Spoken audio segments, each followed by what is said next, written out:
으로 함께 은혜를 나누도록 하겠습니다. 요한계시록 18장 1절부터 8절까지 말씀 하나님의 말씀으로 받으시면서 한 절 한 절 교독하겠습니다. 이 일 후에 다른 천사가 하늘에서 내려오는 것을 보니 큰 권세를 가졌는데 그의 영광으로 땅이 환하여지더라.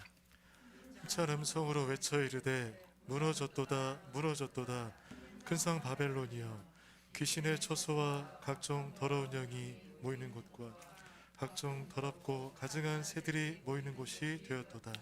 그 음행의 진노의 포도주로 말미암아 만국이 무너졌으며 또 땅의 왕들이 그와 더불어 음행하였으며 땅의 상인들도 그 사치의 세력으로 치부하였도다 하더라.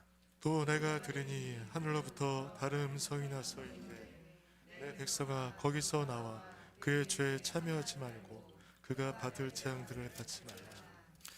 그의 죄는 하늘에 사무쳤으며 하나님은 그의 불의한 일을 기억하신지라. 그가 준 그대로 그에게 주고 그의 행위대로 갑절을 갚아주고 그가 섞은 잔에도 갑절이나 섞어 그에게 주라. 그가 얼마나 자기를 영화롭게 하였으며 사치하였든지 그만큼 고통과 애통함으로 갚아주라. 그가 마음에 말하기를 나는 여왕으로 앉은 자요 과부가 아니라 결단코 애통함을 당하지 아니하리라 하니, 그러므로 하루 동안에 그 재앙들이 이르리니 곧 사망과 애통함과 흉년이라.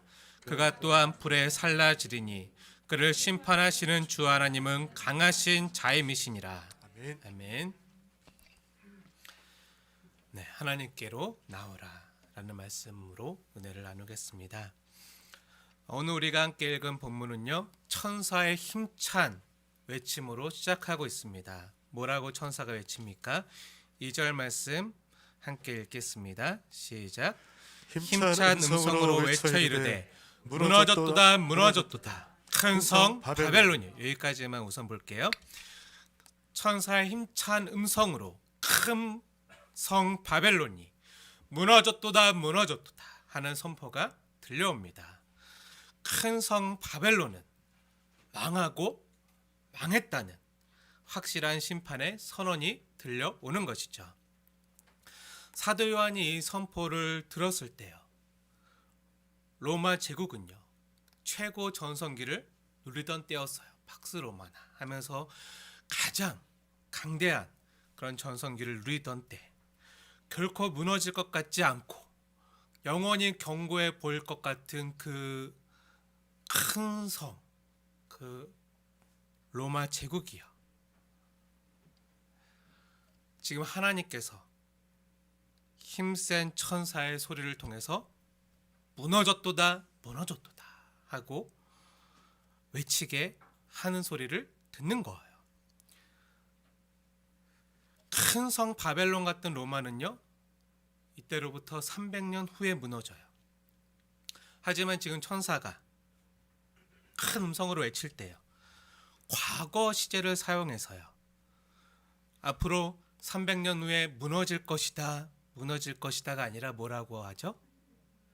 네, 무너졌도다, 이미 무너졌도다 하고 예언적인 과거 표현을 사용해서 선포하는 거예요.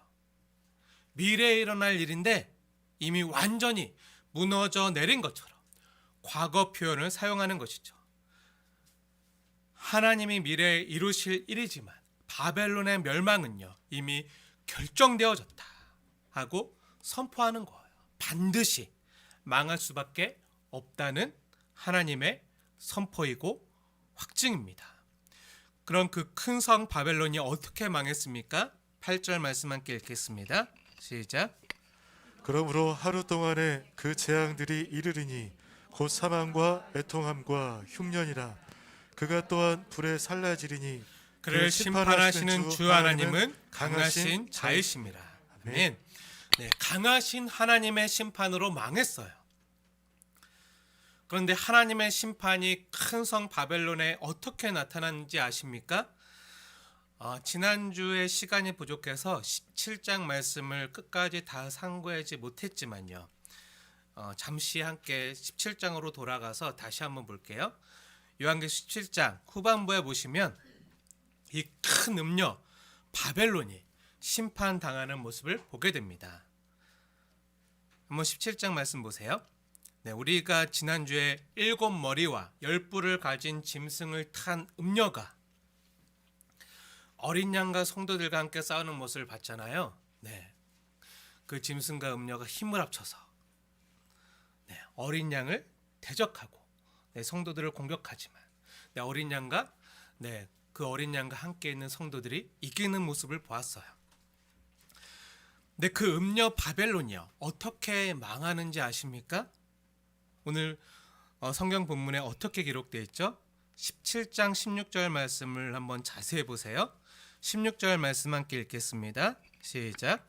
내가 본 바 이 열뿔과 짐승은 음녀를 미워하여 망하게 하고 벌거벗게 하고 그의 살을 먹고 불로 아주 사르리라. 아멘. 짐승을 탄 큰 음녀 바벨론이요, 어린 양과 싸움을 벌이지만 결국 음녀 바벨론의 패배로 끝이 나요. 음녀가 망하게 되는 것으로 나타나죠. 근데 왜 망하죠? 왜 음녀 바벨론이 망하는 것이죠? 왜냐하면 본문을 자세히 보시면 음녀와 짐승 사이에요, 내분이 일어나기 때문이에요. 어린 양과 성도를 핍박하는 세력은요, 처음에 서로 힘을 합치고 연합하지만 막판에는 어떻게 되죠? 서로 싸워요. 싸우고 맙니다. 왜 자기들끼리 싸우죠? 악의 본질이요, 자기 파괴적이기 때문이죠. 우리가 지난번에 일곱인 심판, 또 일곱 나팔 심판 때 이미 살펴봤지만요, 하나님께서 이 땅을 심판하시는 방법 중에 하나가 뭐라 그랬죠? 그냥 내어버려 두는 거예요. 내어버려 두는 거. 하나님께서 타락한 인간을 그냥 내어버려 두실 때 그 사람의 탐욕과 폭력적인 본성에 의해서 자신보다 약한 나라를 침략하고 빼앗는 잔인함으로 나타나는 일들이 있는데, 이게 뭐죠? 전쟁으로 나타난다고 했어요. 근데 짐승과 음녀의 본질이요, 탐욕과 악이기 때문에 결국에는 서로 전쟁을 일으키고 서로 싸우는 자기 파괴적인 모습으로 서로 망하는 거예요. 악의 속성은요, 미움과 파괴예요.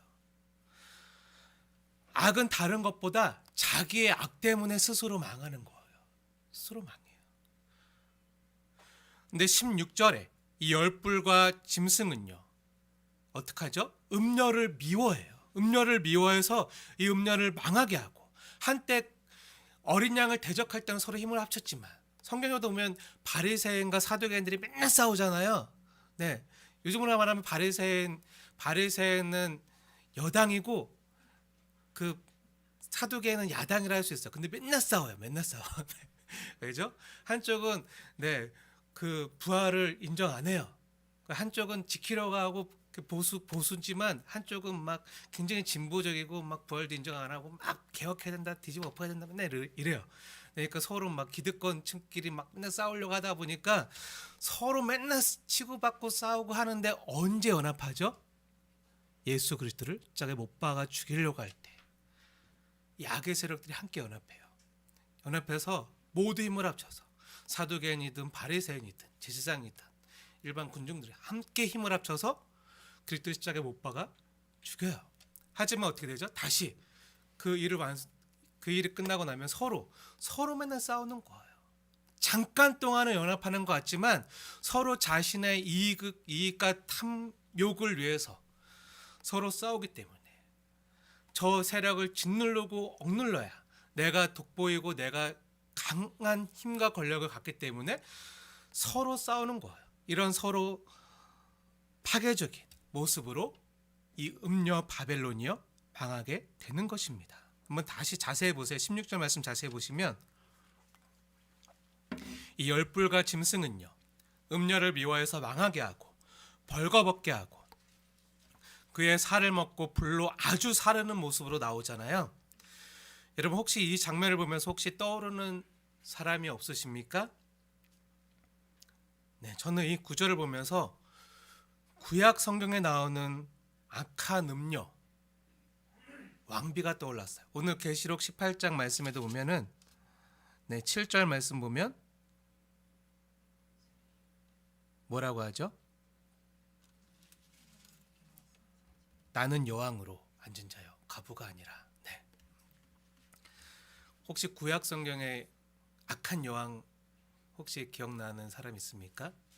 네, 네, 이세벨. 네, 아주 잘 기억하고 계신데, 네, 악한 아합 왕의 왕비였던 이세벨. 그리고 이세벨의 최후가 어땠는지 아시나요? 기억하시나요? 마지막에 이세벨이 어떻게 죽었죠? 기억나십니까? 네, 그 기록이 열왕기하 9장에 자세히 기록되어 있는데요. 예후가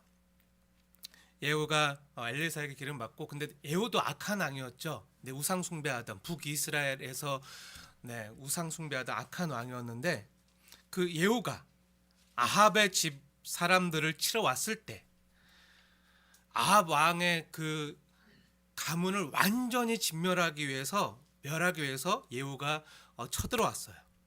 그래서 아합의 집 사람들을 치러 왔을 때, 그때 이세벨이 그 왕궁에서 눈 화장을 하고 머리를 꾸미고 창에서 그 예후가 오는 것을 바라보다가 예후가 들어왔을 때, 예후가 이세벨을 모시고 있던 그 옆에 있던 하인들이 있을 거 아니에요. 그 내시들, 환관들에게 말하는 거예요.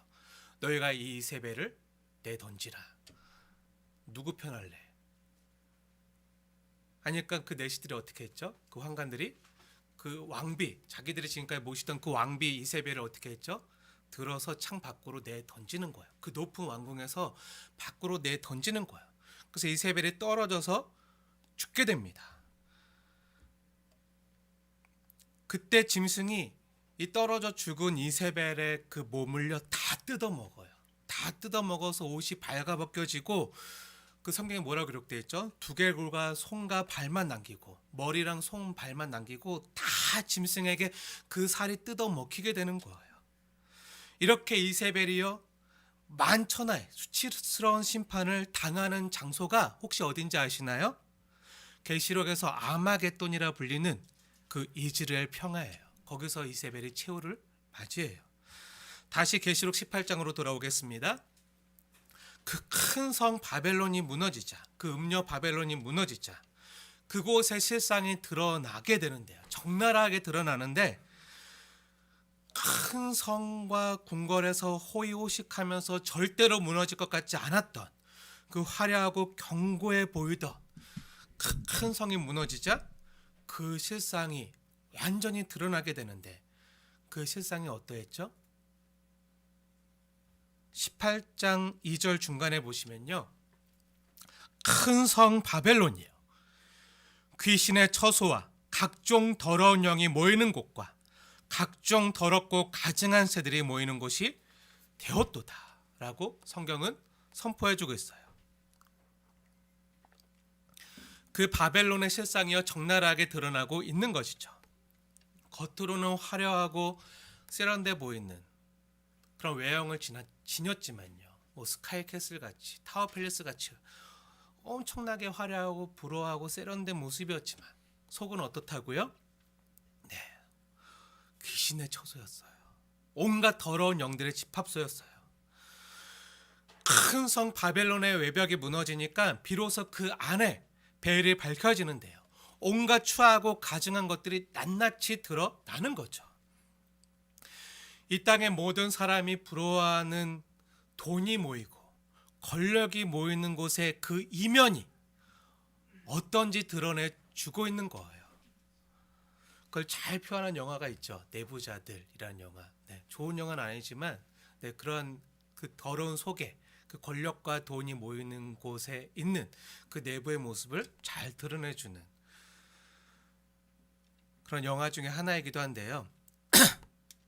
겉으로 보기에는 화려하고 세련돼 보이고 모두가 다 부러워하는, 성공했다고 말하는, 또 돈과 권력이 있는 그 사람들의 그 속이요, 그 실상을요 알면요, 온갖 부정과 부패와 부조리와 온갖 권모술수와 폭력과 거짓으로 추악한 그 실상이 가득한 거죠. 얼마 전에 정말 많은, 우리 한국의 많은 그 사람들이 좋아했던 그 막장 드라마 뭐가 있었죠? 펜트하우스인가요? 네, 전 본 적이 한 번도 없는데 근데 그걸 그렇게 좋아하더라고요. 막 그런 거에 잘 나타나 있는 것처럼 그 안에 온갖, 겉으로 보기엔 굉장히 화려한 펜트하우스인데 온갖 추악한 세상이 가득한 거예요. 그렇게 하나님께서 바벨론 같은 세상에 사는 우리에게 뭐라고 명령하시고 권면하십니까? 4절 말씀, 하나님의 말씀으로 받으시면서 함께 읽겠습니다. 시작. 또 내가 들으니 하늘로부터 다른 음성이 나서 이르되 내 백성아 거기서 나와 그의 죄에 참여하지 말고 그가 받을 재앙들을 받지 말라. 아멘. 아멘.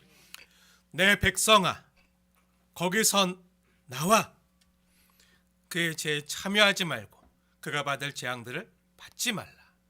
내 백성아 거기서 나오라.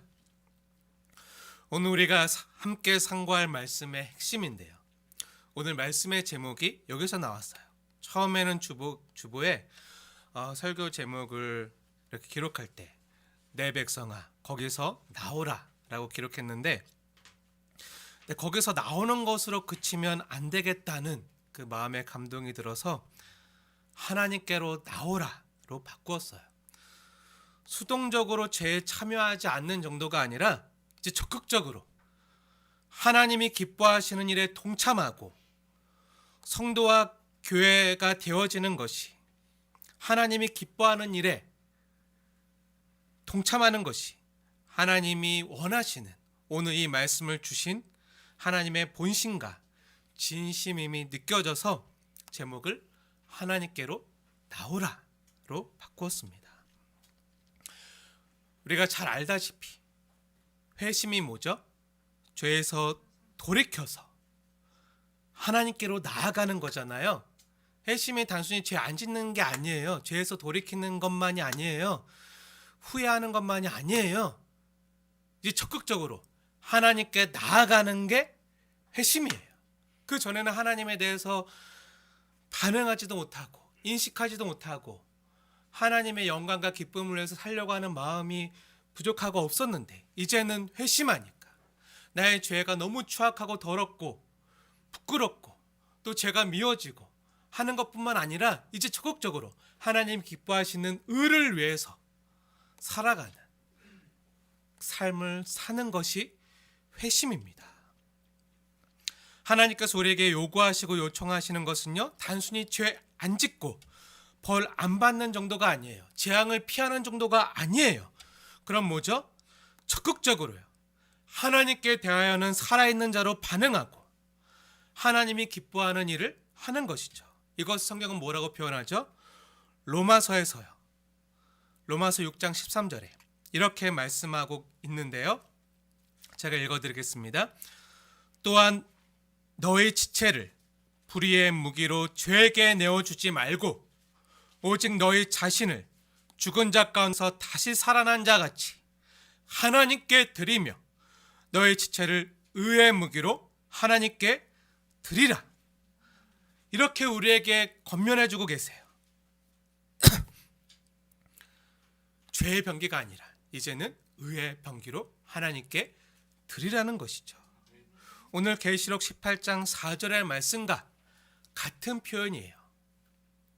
사랑하는 여러분, 하나님께서는요, 자신의 자녀들에게 자신의 자녀들이 어디에 있어야 되는지 또 무엇을 피해야 할지 잘 알려주시는 분이세요. 엄마 아빠가 사랑하는 자녀들에게 이렇게 말하잖아요. 차 조심하고 밤에 어두운 길로 다니지 말고 사람 많은 대로변으로 다니고 코로나 조심하고 마스크 잘 쓰고 다녀 라고 말하는 것과 마찬가지죠. 우리 주님께서는요, 자신의 백성들에게 내 백성아 거기서 나와 그의 죄에 참여하지 말고 그가 받을 재앙들을 받지 말라라고 말씀하시는 거예요. 하나님의 백성은요, 죄에 참여해서는 안 되고 그의 죄의 대가인 재앙을 받아서도 안 되니까 거기서 어서 빨리 빠져나오라고 말씀하시는 거죠. 사랑하는 여러분, 바벨론이 멸망당하는 이유가 무엇입니까? 뭐죠? 죄 때문이에요. 오늘 계시록 18장 본문의 말씀은요, 이야기가 굉장히 쉬워요. 명확하게 말씀해 주세요. 바벨론이 왜 멸망당하는지 아느냐? 큰 성 바벨론이 왜 무너졌도다 이렇게 확실한 심판을 받을 것인지 아느냐? 죄 때문이라는 거예요. 죄는 반드시 심판을 받게 되는데 그 바벨론의 죄가 하늘에 사무칠 정도로 가득하기 때문에 그 바벨론은 반드시 멸망당할 것이고 심판당할 것이다. 그러니 그 죄에서 나오라는 거예요. 네, 이 18장 말씀 어려우십니까? 아니죠. 굉장히 쉽죠. 네, 우리가 해야 될 것은 무엇입니까? 네, 이제 하나님 말씀에 반응하고 순종하는 거예요. 죄에서 나오라는 그 주님의 외침에 응답하는 것입니다. 하나님의 심판을 가져오는 그 죄가 뭐죠? 오늘 계시록 18장에 열거되는 그 하나님의 심판을 가지고 오는 그 하나님의 진노를 불러일으키는 그 죄의 목록들이 무엇이죠? 한번 자세히 보세요. 계시록 18장에 왜 바벨론이 심판과 멸망을 당하는 거죠? 3절에 보면요, 음행이 나옵니다. 3절에 음행과 사치, 그리고 5절에 보면 불의한 행동들. 여기서 말하는 음행은요, 단순히 성적인 음행만이 아니라 종교적인 음행을 말해요. 종교적인 음행이 뭐죠? 어려운 게 아니에요. 하나님보다 더 사랑하는 것이 있다면 그것은 모든 음행입니다. 하나님보다 돈과 권력을 더 사랑한 것, 하나님보다 세상을 더 사랑하는 것. 구약의 수탁에 나오는 우상 숭배가 바로 음행이잖아요. 하나님보다 더 사랑하는 것이 음행이에요. 하지만 이러한 죄악의 목록들은요, 그 죄의 열매요, 증상에 속하는 것이고요, 죄의 근본적인 뿌리는 아닌 것이죠. 뿌리가 있으면 그 뿌리를 통해서 줄기가 자라고 열매가 맺혀지잖아요. 이 음행과 사치와 불의는요, 열매예요.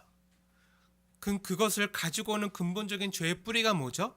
그 근본적인 죄의 뿌리가 오늘 본문 7절에 소개가 되어져 있는데요. 그 성경이 말하는 죄의 뿌리가 무엇인지 7절 말씀 함께 읽겠습니다. 7절 말씀 시작. 그가 얼마나 자기를 영화롭게 하였으며 사치하였든지 그만큼 고통과 애통함으로 갚아주라. 그가 마음에 말하기를 나는 여왕으로 앉은 자요 과부가 아니라 결탄코 애통함을 당하지 아니라 하니. 아멘. 오늘 본문에서 강조하는 죄의 뿌리는요, 바로 교만입니다. 자기를 영화롭게 하는 거, 자기를 꾸미는 거. 나는 여왕이라, 나는 과부가 아니야, 난 너와 같지 않아, 나는 너와 달라, 나는 여왕이고 과부 같지 않아, 나는 하찮은 사람이 아니야, 나는 존재감 있는 사람이야, 나는 잘난 사람이야 하면서 자기를 영화롭게 하고 가치 있는 사람처럼 보이고 싶어서 속은 온갖 더럽고 가증하고 썩은 것밖에 없지만 가치 있는 사람처럼 꾸미고자 사치를 부리는, 자신의 외형을 꾸미는, 그렇게 남에게 보이려고 하는 이 모습, 교만이 죄의 뿌리입니다. 다른 사람보다 잘나 보이고 싶어하는 것이 교만이에요. 나는 너처럼 약하지 않아, 나는 강해, 나는 강하기 때문에 내 힘만으로 살 수 있어. 이것이요, 성경에 나오는 창세기 3장부터 나오는 인간의 죄의 뿌리고요, 바벨탑의 원인이고요. 그렇다면 교만이란 무엇입니까? 내가 잘난 사람임을 자랑하는 것 그 이상의 의미를 가지고 있는 것이죠. 그것은요, 다른 사람과의 관계나 태도의 문제 이전에 하나님과의 관계와 태도의 문제입니다. 교만을 한마디로 말하면요, 나는 하나님 없이도 잘 살 수 있어. 이게 교만이에요. 이것이 죄의 뿌리입니다. 하나님 없이도 나의 힘만으로, 나의 방법으로, 나의 지혜로, 내가 가지고 있는 자산으로 내가 가지고 있는 부동산으로, 내가 가지고 있는 통장 잔고만으로도 나는 노후 대비 다 해놨고 난 잘 살 수 있어. 나의 지혜만으로, 내가 가지고 있는 힘과 권력만으로, 내가 가지고 있는 사람들만으로, 내가 가지고 있는 영향력만으로 나는 잘 살 수 있어. 나의 안전과 생존을 내가 스스로 보장할 수 있어 하면서 하나님 없이 나의 방법으로, 나의 지혜로 잘 살아보겠다는 하나님으로부터의 독립선언이고요. 반역이 바로 교만입니다. 하나님 없이 배부르고 부유하게 살겠다는 것이죠. 이것이 죄의 뿌리고요. 교만이에요. 근데 이렇게 하나님에 대한 태도는 반드시 다른 사람과의 관계에서 나타나요. 증상으로 나타나요. 나는 하나님 없이도 잘 살 수 있을 정도 다 갖춘 사람이야. 내가 이렇게 힘이 있어. 난 부족함이 없어. 너는 안 되잖아. 넌 안 되니까 기도해야 되고 넌 해야 되고 하면 나는 없이도 잘 살 수 있어. 내가 가진 걸 봐. 하면서 다른 사람을 무시합니다. 나는 여왕이고 너는 과부잖아. 이렇게 하는 거죠.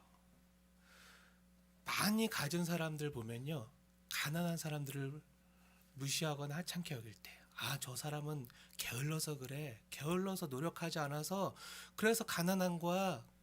게으르고 노력하지 않고 똑똑하지, 나는 잘 배우고 나는 저 사람과 달라 하면, 근데 정말 그런가요? 아니죠.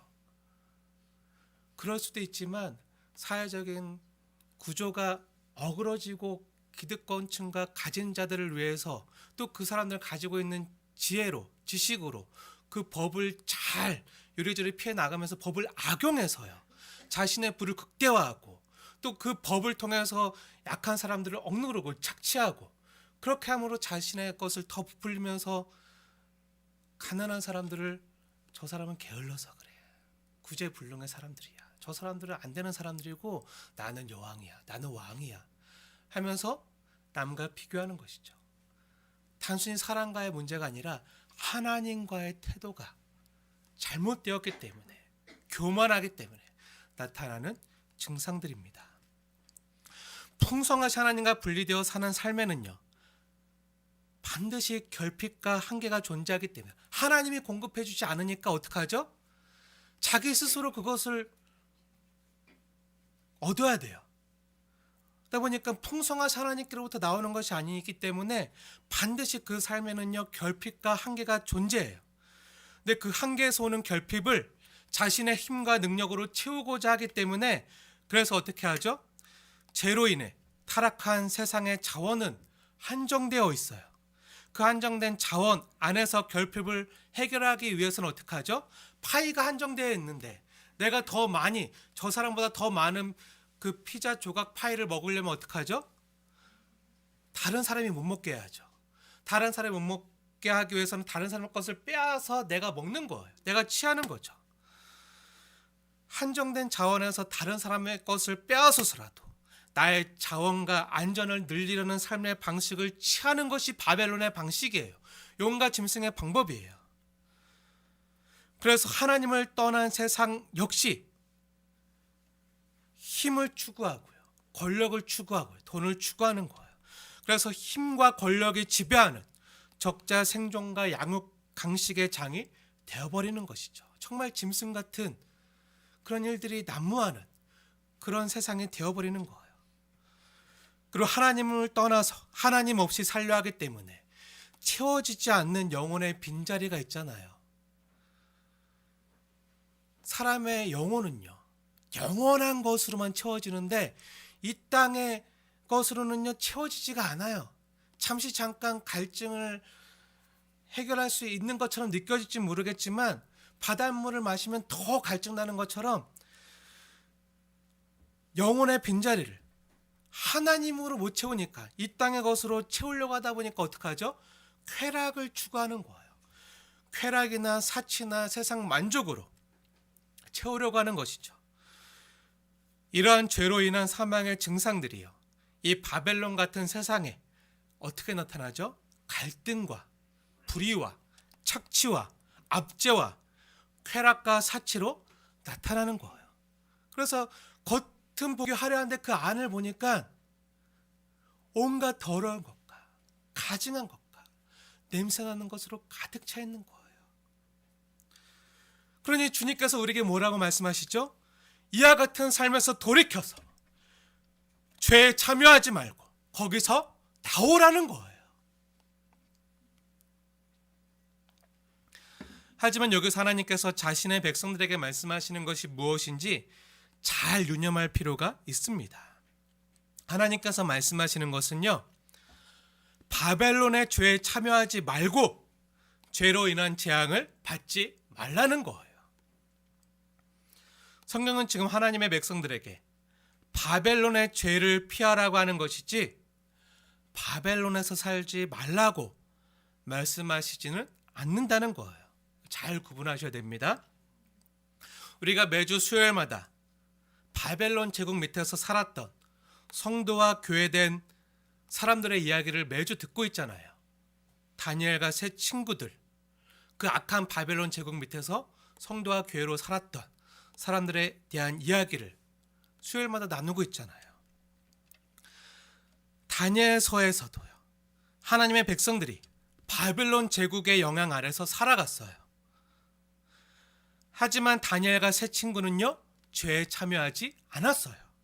믿음을 지키고 바벨론의 죄에 참여하지 않고 인내하며 하나님 나라를 소망하며 때때로 순교의 자리에 이른다 할지라도 결코 죄에 참여하지 않고 하나님이 건져주시기를, 또 하나님이 이 악한 세상에서 회복시켜 주시기를 바라면서 하나님 나라를 소망하며 기다린 것이죠. 성경은요, 지금 우리에게 세상 문화와 담삼고 살아가라고 말하고 있지 않아요. 세상을 떠나라 이렇게 말하고 있지 않아요. 그것은 성경적인 태도가 아닌 것이죠. 성경적인 세계관은요, 하나님과 세상에 대해서 이원론적인 태도를 갖지 않아요. 이것은 영지주의죠. 하나님께서는요, 우리가 세상 안에서 살아야 된다고 말씀하세요. 하지만 세상과 하나 되거나 어둠과 동화되어서는 안 되고 세상에서 어떻게 살라고요?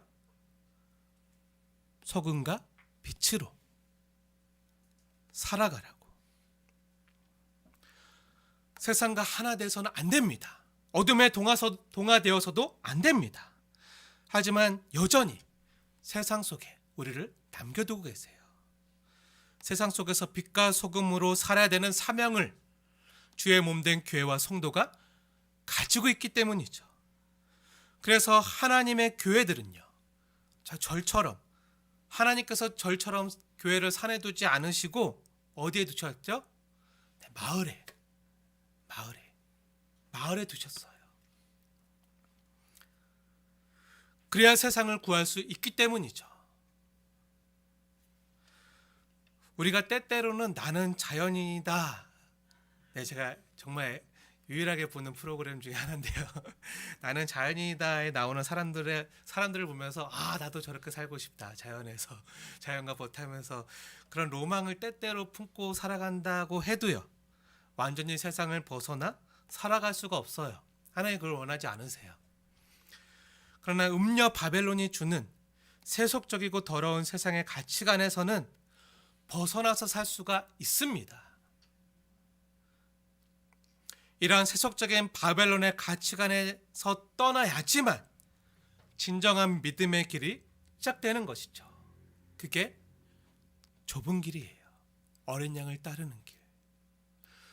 넓고 평탄한 길을 걸어가는 것이 아니라 길이요 진리요 생명 되신 예수님과 함께 세상에 살지만 세상을 거슬러서 좁은 길을 따르는 어린 양의 길을 걸어가는 것이 믿음의 길이에요. 제자의 길입니다. 이 제자의 여정과 믿음의 여정은요, 지금 당장은 갈 바를 알지 못한다 할지라도요, 이렇게 하나님이 원하시는 방향으로 떠날 때, 거기서 나오라, 떠나라 하실 때 믿음으로 반응할 때 비로소 시작되는 거예요. 구약의 출애굽기를 보면요, 하나님의 백성들에게 애굽을 떠나라고 명령하셨잖아요. 그렇죠. 애굽에서 나오라. 떠나라 명령하셨어요. 그런데 이스라엘 백성은 홍해를 건너고 하나님의 건져주심과 구원을 체험했잖아요. 그럼에도 그 애굽에서 나와서 광야에서 머무는 동안 어떻게 했죠? 수시로 애굽을 그리워하면서 애굽의 생활 방식과 노예 근성에 묶여서 살아갔어요. 하나님이 그들을 애굽에서 건지시는 데는요, 며칠 안 걸렸어요. 하지만 그들 속에 있는 애굽의 생활 방식과 노예 근성이 빠지는 데는요, 40년도 넘게 걸렸어요.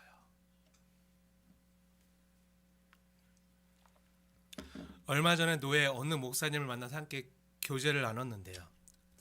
정말 하기 싫었는데 임원을 맡겨주셔서 굉장히 유튜브로 나가고 있기 때문에 말 안 하겠습니다. 그럼에도 불구하고 섬길 수 있는 기회를 주셔서 섬길 수 있는 기회를 주셔서 그냥 감사함으로 아멘으로 응답하고 인수인계 받는 과정이 있었어요.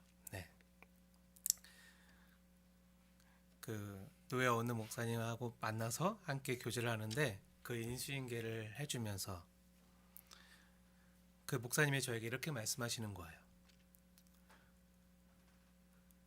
목회하신 지 30년이 훨씬 넘으셨는데 본인이 목회 여정을 뒤돌아보니까 성도들에게 무엇인가 주는 것은 쉬웠지만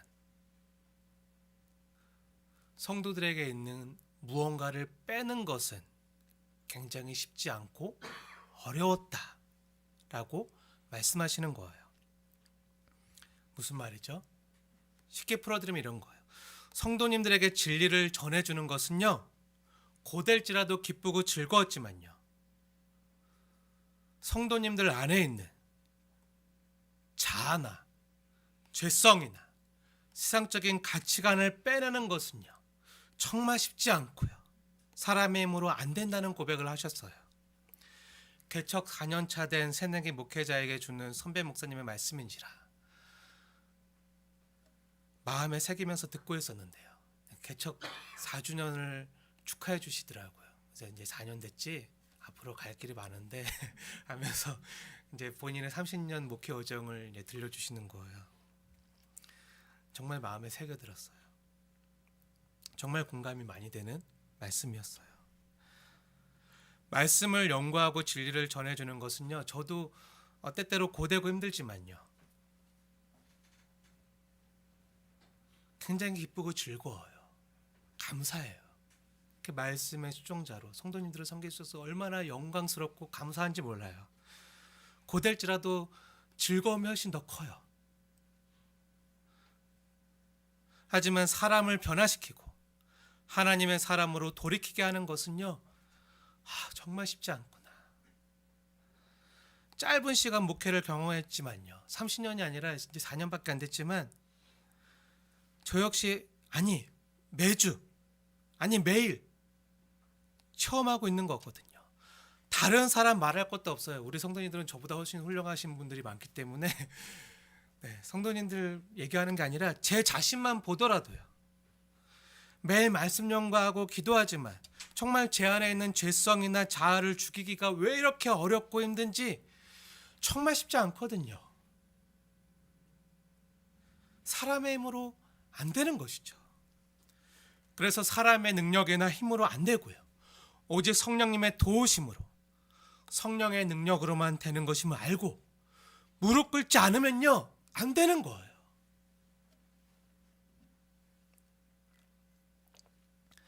사랑하는 여러분, 주님께서 왜 내 백성아 거기서 나오라 이렇게 말씀하시는 것이죠? 죄에 참여하지 말라는 거죠. 아담의 원죄 이후로부터 모태에서부터 죄성을 가지고 태어난 모든 사람은요, 별 수 없는 존재라는 거예요. 아무리 죄가 나쁜 것이고 더럽고 가증한 것임을 머리로는 잘 알아도요, 마음속 깊은 곳에서는요, 여전히 죄를 즐거워하고 죄를 탐하고 죄짓기에 더 빨리 나아가는 우리 마음을요, 우리 죄된 성향을요, 우리 죄된 본성 안에 그대로 가지고 있는 거예요. 그래서 한순간의 결심만으로는요, 바벨론을 이길 수가 없어요. 지속적으로 죄의 자리에서 돌이켜서 날마다 하나님께로 나아가는 시도를 하지 않으면요, 매 순간 날마다 지속적으로 하나님께 나아가지 않고서는요, 세상을 이길 방도가 없는 거예요. 그래서 우리가 매 주마다 주님께 나오잖아요. 세상으로부터 나와서 주님 앞에서 머물러서 말씀을 듣고, 또 우리가 매일 큐티 시간에 또 우리 골방에서 기도로 말씀으로 이렇게 하나님께로 돌이키는 작업을 끊임없이 하지 않으면요, 안 되는 거예요. 세상을 이길 방도가 없는 것이죠. 날마다 십자가 앞에 나아가서요, 내 안에 있는 죄를 십자가 못 박지 않고서는요, 내 자아를 못 박지 않고서는요, 이길 수가 없는 것이죠. 사랑하는 여러분, 권면하고 축복합니다. 날마다 실패해도요, 또 날마다 결심하시고 하나님 앞으로 나아가십시오. 어제 실패했어도 괜찮습니다. 오늘 실패도 괜찮아요. 다시금 일어서서 성령이 일으켜 주시는 그 손을 붙잡고 일어나셔서 다시금 하나님 앞으로 나아가십시오. 때때로 연약한 부분들이 있으실 거예요. 술이나 담배나 미움이나 욕심이나 정욕이나 분냄이나 성냄이나, 오늘 실패했더라도요, 다시 십자가 앞으로 나아가십시오. 근데 우리가 때때로 계속 실패하면요, 계속 반복된 죄에 짓누르면요, 때때로 실수해서 힘을 잃고 기도할 힘조차 잃어버릴 때 있잖아요. 하나님 앞에 나아갈 염치조차 없을 때 있잖아요. 이렇게 죄인된 내가 무슨 염치로 맨날 날마다 반복되는 죄로 무너지고 쓰러지는데 어떻게 나가나 하고 막 사탄이 우리 안에서 정죄하고 조롱하고 참소할 때 있잖아요. 그때 무너지시면 안 됩니다. 사탄이 정죄하고 참소하는 그 피고인의 자리에 그대로 머물러 있지 마시고요, 그럼 형벌밖에 없어요. 그럴 때 어떻게 해야 되죠? 그럼에도 불구하고 우리를 송사하지 않으시고 우리 편이 되어주셔서 우리의 변호사여 재판장 되어주신 어린 양 되신 예수님께로 나아오십시오. 그리고 그분이 우리를 위하여 행하신 위대한 사랑의 증거인 그 십자가를 붙드시고 우리를 다시 온전케 하시는 이인 예수를 바라보십시오. 그것이 믿음입니다. 믿음이에요. 하나님 우리에게 선물로 주시는 믿음이죠. 믿음은요, 나의 약함을 고백하고요, 강하신 하나님을 믿는 거예요. 내 약함을 인정하는 거예요. 그래서 하나님을 의지하는 거예요. 나를 내려놓고 주님을 붙드는 거예요. 연약하기 때문에 기도할 수 있잖아요. 연약하기 때문에 성령님을 붙들 수 있잖아요. 성령의 도우심을 받아야지만 살 수 있는 것을 고백하잖아요.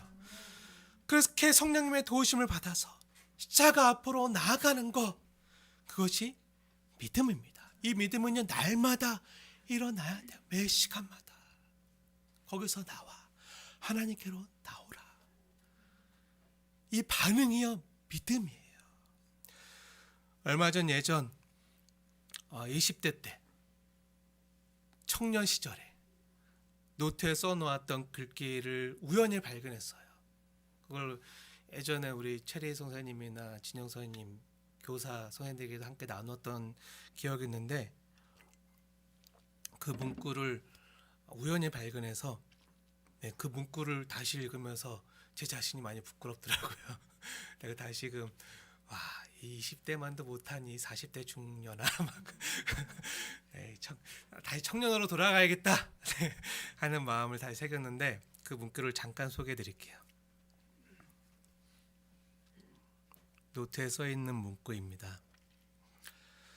삶의 시련과 유혹 앞에서 극기할 것, 자기와의 싸움을 치열하게 할 것, 자신만을 위한 눈앞의 이익 대신 타인과 공동체의 이익을 먼저 선택할 것, 경우에 따라서는 부당한 이익 대신 정당한 손해를 택할 것, 때로 손해를 보더라도 거짓 대신 정직을 택할 것, 매사에 성의와 정성을 다할 것, 그리고 자신이 한 일에 대해서는 끝까지 책임을 질 것, 혹여 위의 항목에 어느 하나 실패하더라도 결코 자기 비하에 빠지지 말 것, 가볍게 털고 일어나서 다시 시작할 것, 실패의 자리는 언제나 새 출발의 자리임을 기억할 것, 그렇다고 고지식한 사람이 되지 말고 삶을 누릴 줄 아는 진리 안에 자유인이 될 것, 이것을 제가 청년 시절에 노트에 써놨더라고요. 이 글귀를 발견하고 잠시 제 자신을 주님 앞에서 돌아보고 반성하는 시간을 가졌어요.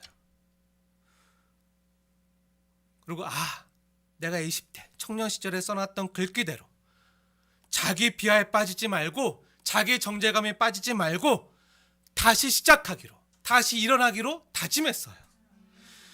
주님 안에 있다면요, 어떤 실패의 자리를 할지라도요, 다시 시작할 수 있는 새 출발의 자리니까요.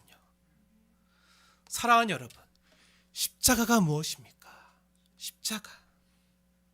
십자가가요, 다시 시작할 수 있는 자리임을 믿으시기 바랍니다. 십자가는요, 우리의 실패의 자리를 확인하고 예수 안에서 다시 시작하는 자리인 줄 믿으시기 바랍니다. 나 힘으로는 안 되고 주님만으로 새로운 삶이 가능한 자리인 줄 믿으시기 바랍니다. 그게 십자가예요. 골고다 언덕 십자가.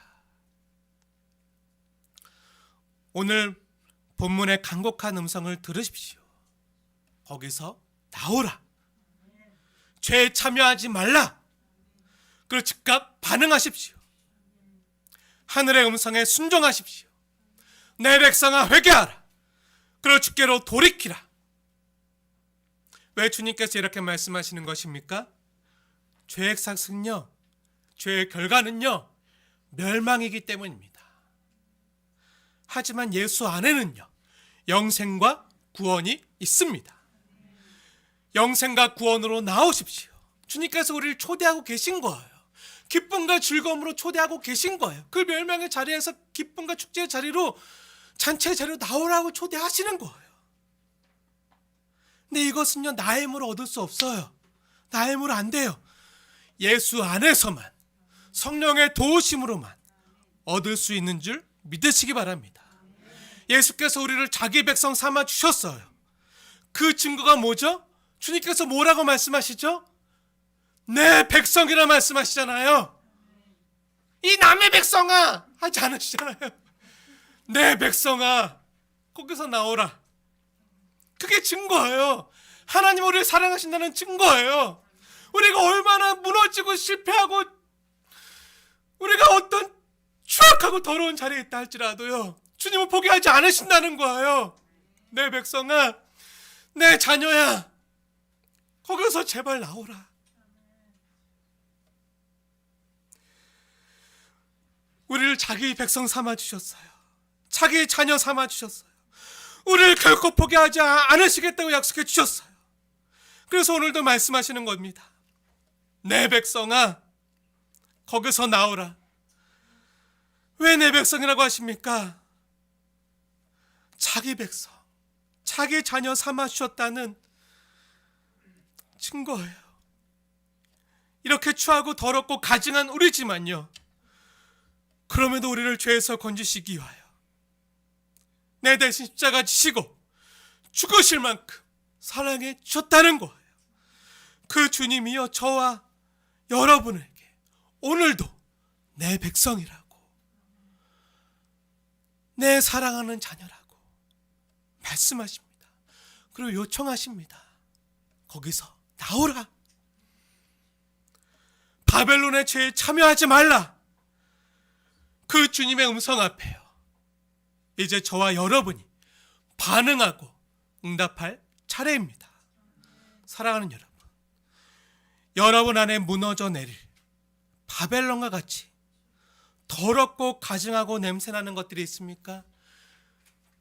그 죄의 결과들이 있으십니까? 죄 열매들이 있습니까? 남들은 모르지만 내가 아는, 내가 탐닉하는 죄 열매들이 있습니까? 그렇다면 거기서 속히 나와서 주님 앞으로 나오십시오.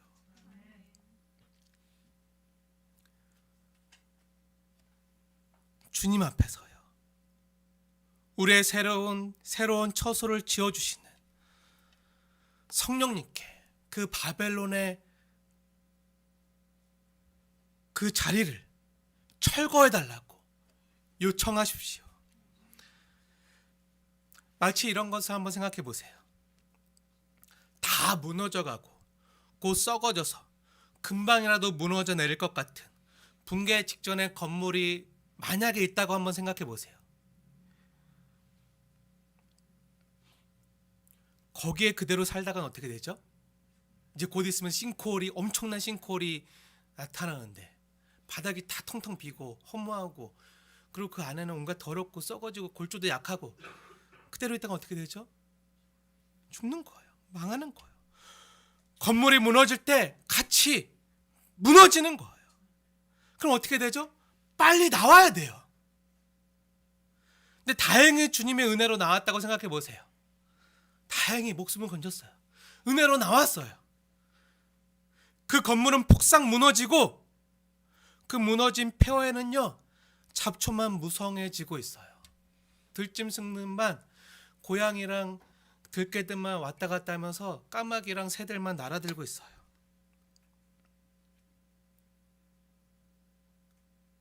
근데 그 건물의 잔해를 바라보면서 그냥 놔두면 어떻게 되죠? 그 건물을 철거하지 않고 그냥 그걸 바라만 보고 싹 치우고 하지 않고 그 자리에 새 건물을 짓지 않고 그냥 내버려두면 어떻게 되죠? 새 건물을 짓지 않고 그냥 폐허 위에서 그냥 살면 어떻게 되죠? 비 오면 비 맞아야 되잖아요. 비도 맞고 세찬 바람도 불고 눈보라가 몰아치기라도 하면 춥잖아요. 그러면 그래도 예전 더럽고 냄새나는 무너질 것 같은 그런 집이라 할지라도 그 집 안에 있었을 때가 좋았는데 그 더러워도 무너질 것 같아도 그 안에서 고기 먹던 때가 좋았는데 하고 옛집에 대한 향수에 적겠죠. 출애굽한 이스라엘 백성들이 그랬어요.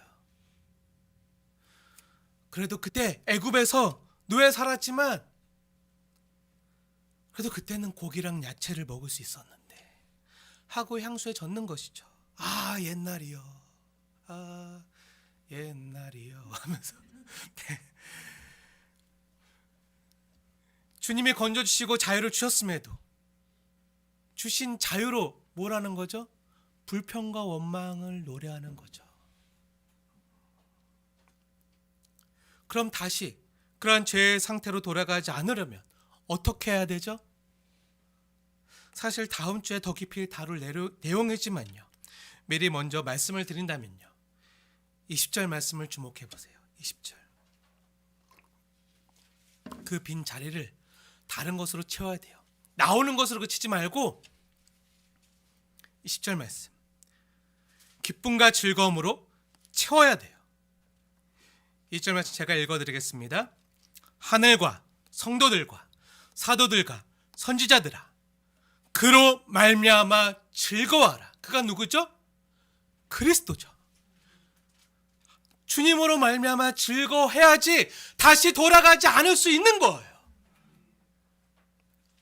하나님이 우리를 위하여 행하실 일들에 대한 기쁨과 감격으로 충만해야 주님으로 채워야지. 그래야 그 옛날을 그리워하지 않는 거예요. 거기서 나온 것으로 만족하지 마시고 더 적극적으로 하나님께 나아가는 기쁨으로 채워야 돼요. 다시 본문의 언어로 예를 들어드린다면요. 더럽고 가증하고 무너질 것 같았던 그 옛 바벨론 집에서 나와서 그 무너진 그 옛 바벨론 집을요 다 깨끗이 성령의 도우심으로 철거하고 폐기물을 다 치우고 기초를 튼튼히 하고 견고한 터 위에 재건축을 해야 돼요. 지혜로운 건축자와 같이 견고한 터 위에, 그 견고한 터가 무엇이죠? 반석 대신 그리스도 위에, 아까 우리가 찬양한 것처럼 주님 같은 반석은 없도다. 그 주님 반석 위에, 그리스도 위에 다시 집을 세워야 돼요. 주님으로 채워야 돼요. 사랑하는 여러분, 여러분 안에 있는 바벨론을 허무시고요, 우상을 허무시고요, 예수님으로 채우십시오. 주님이 주시는 기쁨으로 채우십시오. 그래야 무너질 바벨론을 그리워하거나 멸망의 자리로 다시 돌아가지 않고 주님이 원하시는 기쁨의 자리로 나아갈 수가 있습니다. 그 기쁨의 자리가 무엇이죠? 우리가 다다음 주에 함께 살펴볼 것이지만 19장에 등장하는 어린 양의 혼인잔치죠. 그 바벨론에서 나와야 하지만 어린 양의 혼인잔치에 동참할 수 있는 거예요. 참여할 수 있는 거예요. 그 멸망의 자리에 있지 말고 잔치 자리로 나와 오라는 거예요. 하나님의 백성된 여러분, 주님이 내 백성이라 일컬으시는 여러분, 죄에서 나오십시오. 멸망의 자리에 머물러 있지 마시고 주님으로 인한 기쁨이 가득한 그 어린 양의 혼인잔치 가운데로, 주님과의 사귐 가운데로 나오십시오. 그 주님이 세상이 알지 못한, 아니 세상이 주는 것보다 더 큰 즐거움과 기쁨과 만족을, 참된 샬롬을, 주님 안에 있는 참된 행복을요, 저 여러분에게 주실 줄로 믿습니다. 뒤돌아보지 마시고요, 우리를 온전케 하시며 정결케 하신 신랑 되신 주님께로 나오십시오. 그분이 우리를 위하여 새로운 거처를 마련해 주실 것입니다. 이러한 주님의 약속에 대한 기대와 소망으로요, 주님대로 살아가기로 다짐하고 결단하는 저 여러분 되어지시길 주님의 이름으로 축원을